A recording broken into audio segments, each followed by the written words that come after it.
Voltando aqui então para mais uma videoaula, onde nós estamos falando sobre maldição hereditária ou herança geracional, né?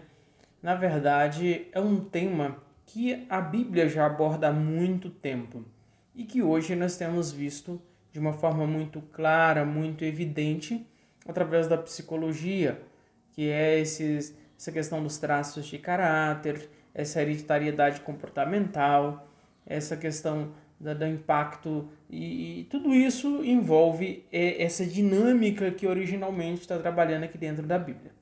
Na videoaula anterior, nós conscientizamos sobre algumas leis que são consideradas como fundamentos e princípios para a regulamentação da nossa jornada enquanto aqui vivermos. Nós falamos sobre o direcionamento acerca das maldições geracionais ou maldições hereditárias. Então vamos dar continuidade a esta videoaula. E se você não assistiu a videoaula anterior, já vai lá e assista agora para que você possa compreender essa dinâmica. Então vamos lá. Quando você vai para a história de Noé, foi onde nós finalizamos na aula anterior, por um exemplo, o dilúvio ocorreu porque Deus queria exterminar toda uma humanidade corrupta. E o que acontece? Ele escolhe um homem íntegro que andava com ele, que andava com Deus. Um homem que é considerado justo diante de Deus. E que não é para começar uma nova geração na Terra, uma nova humanidade, não.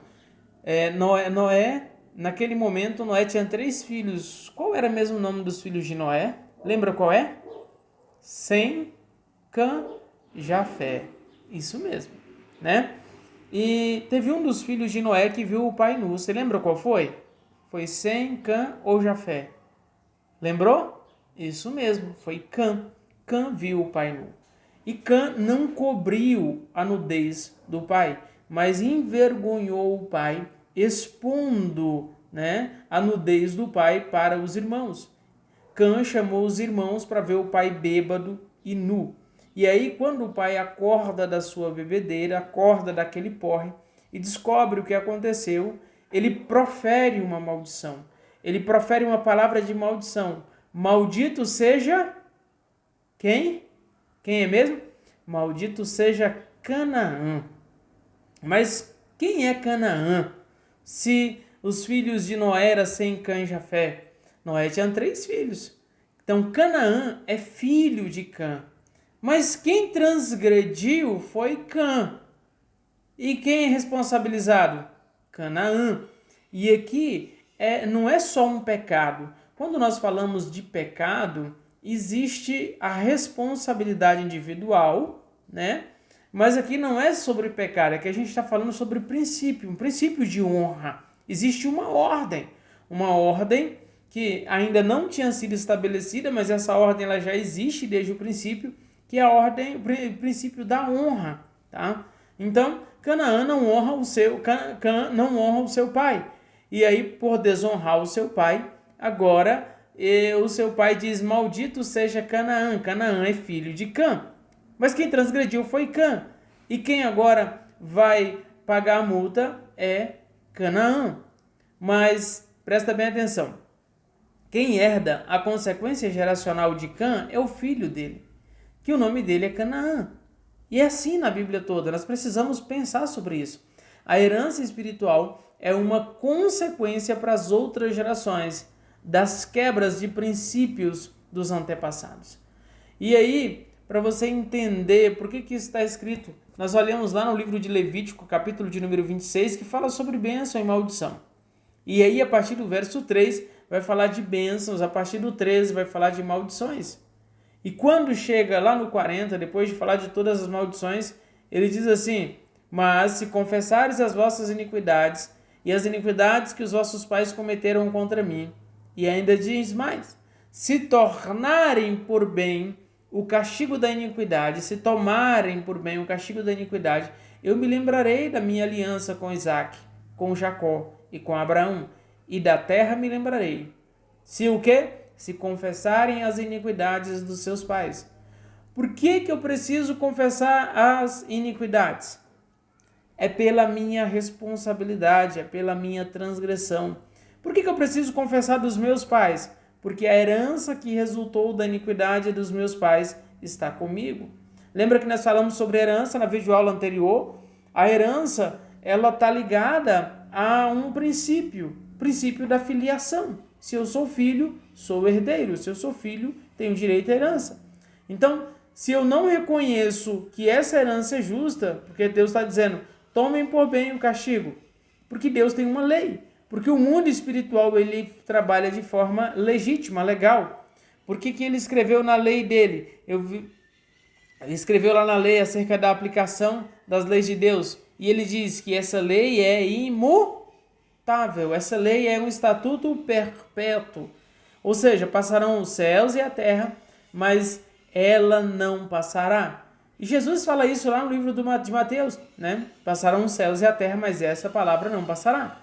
O Velho Testamento ele termina lá no livro do profeta Malaquias, lá no capítulo de número 4, Deus dizendo, observem a lei de Moisés, meu servo que vos prescrevi. No Novo Testamento começa em Mateus Jesus dizendo, passarão os céus e a terra, mas a lei não vai passar. A lei não é revogada, a lei é cumprida em Jesus. E o que é cumprir em Jesus? Ele leva sobre si os nossos pecados, ele leva sobre si a minha transgressão, e ele leva sobre si a minha maldição também. Então, ele cumpre, ele leva.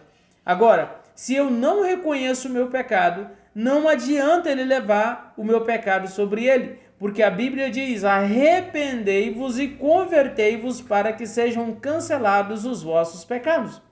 Então, eu preciso reconhecer o pecado e me arrepender. Só aí, então, o perdão virá. Não é automático. Lembra que na videoaula anterior nós falamos sobre isso? Nada é automático, tá? A cura da enfermidade não é automática. Então, quando Jesus andou na terra, ele andava entre os homens, ele curava todos que iam até ele, todos, mas tinha que ir até ele.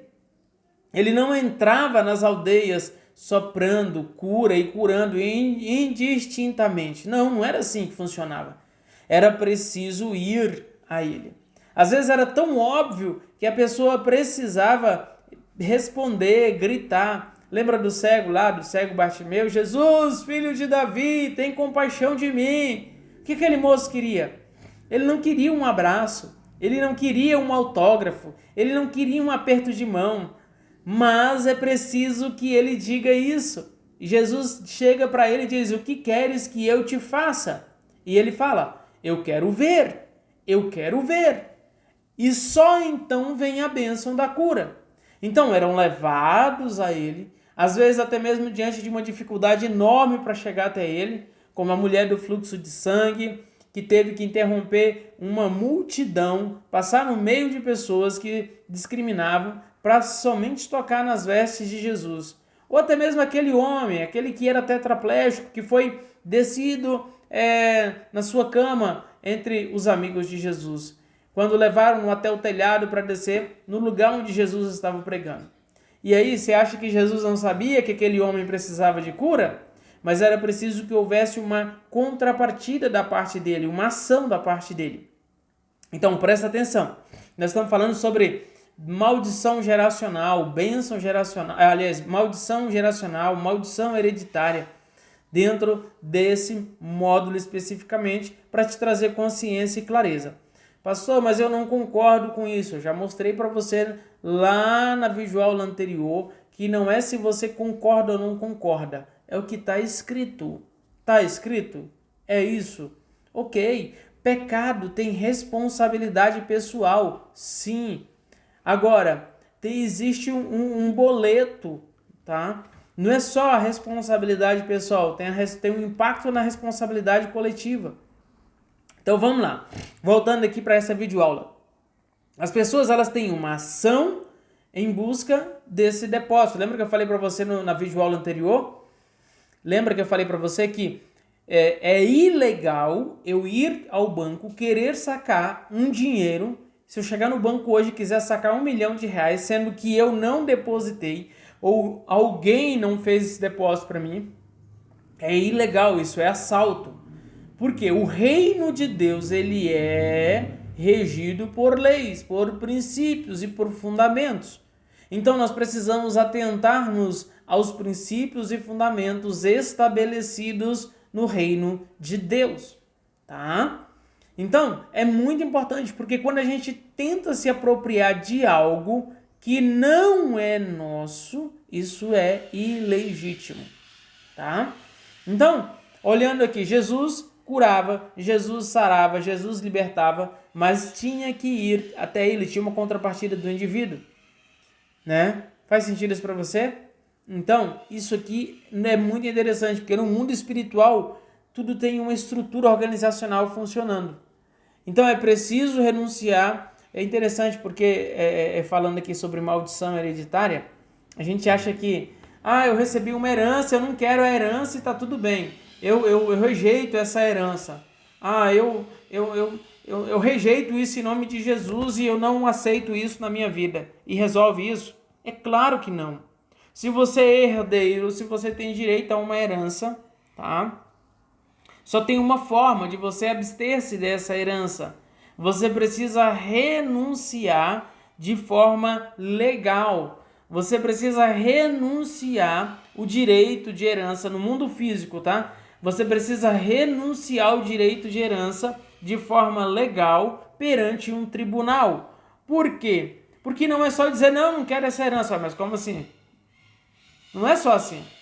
Então não é uma ação voluntária, não é uma ação contenciosa, mas é preciso um processo, é preciso uma ação, um procedimento jurídico para a renúncia dessa herança. Porque se não houver, passa de pai para filho. Enquanto não há renúncia ao direito da herança, ela está lá se cumprindo, se consolidando. E no mundo espiritual é na mesma proporção. Se confessarem as vossas iniquidades e as iniquidades dos vossos pais que cometeram contra mim, e tomarem por bem o castigo da iniquidade, eu me lembrarei da minha aliança com Jacó, com Isaque, com Abraão, e da terra me lembrarei. Heranças espirituais estão na Bíblia toda. Daniel preso num cativeiro, lembra?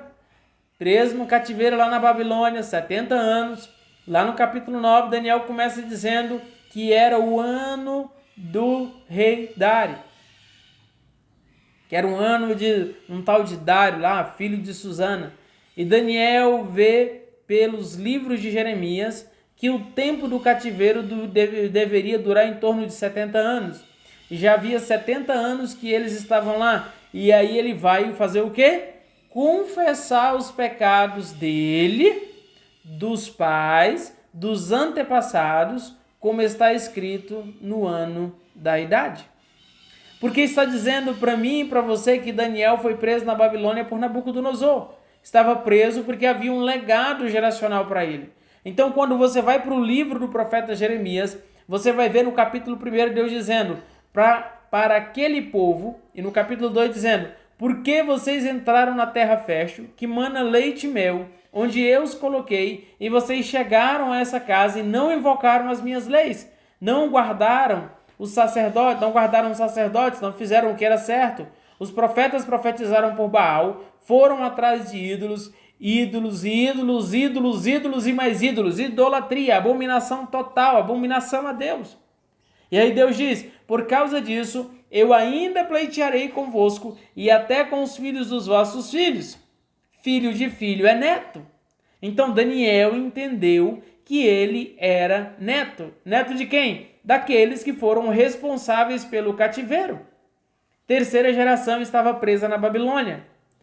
Ou, quando nós olhamos aqui em Jeremias 16, Deus dizendo ao profeta Jeremias, 70 anos antes, ou seja, antes do cativeiro, o cativeiro ainda não havia acontecido, e Deus dizendo, olha, avisa o povo que vai acabar o tempo da alegria, o tempo do noivo, o tempo da noiva.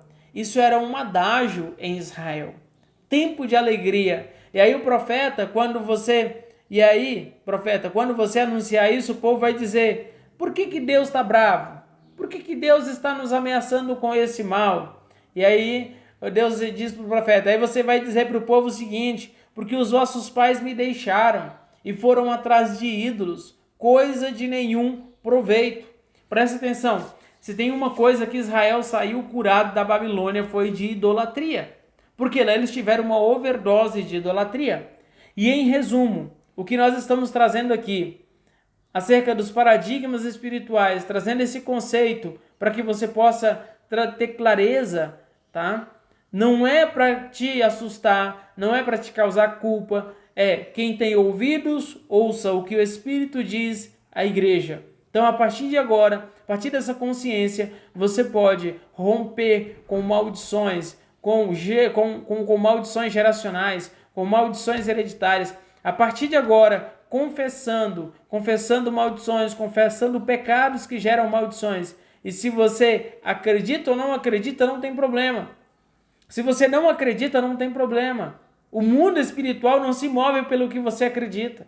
O mundo espiritual se move por princípios e por fundamentos.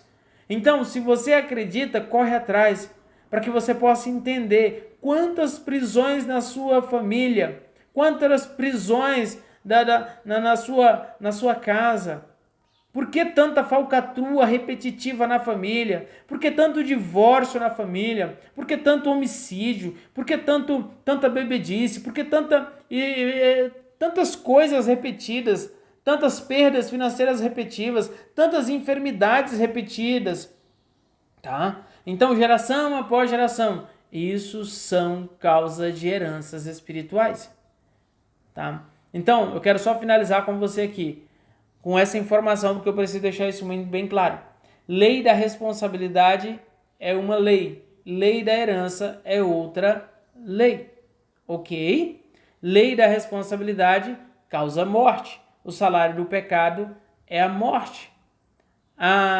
E aí, a lei da herança, ela não causa morte, mas ela causa o quê? Perda de vida abundante. Quer dizer que se eu não acredito nisso, isso não faz sentido para mim, eu vou perder a minha salvação? Não.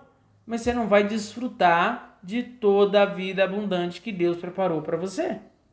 Tá? Então, presta bem atenção, eu preciso deixar isso bem claro para você. Lei de responsabilidade é uma coisa, tá? É uma lei. Lei da herança é outra coisa, é outra lei. Lei de responsabilidade causa morte. E morte aqui é claro, porque o salário do pecado é a morte. Então, toda vez que eu reportar a pecado, gera a lei da responsabilidade. Lembra quando os discípulos perguntaram para Jesus: Jesus, quem pecou? Foi ele ou foi seus pais?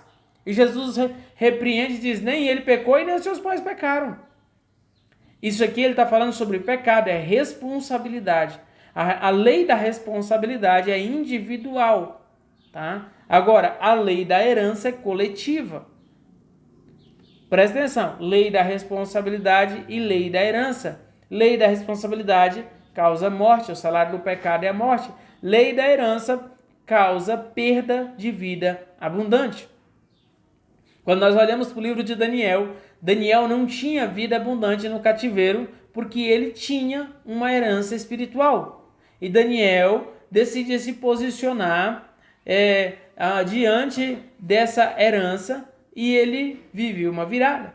Se você vê na sua vida sintomas espirituais de maldição hereditária, tem solução.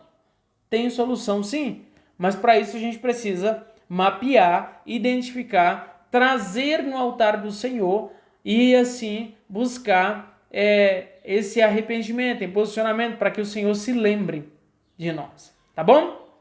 Foi bom o nosso bate-papo, sim ou não? Então, se tiver alguma dúvida, é só chamar que nós estamos aqui pronto para te acolher. Que Deus te abençoe, sucesso e vamos para a próxima videoaula!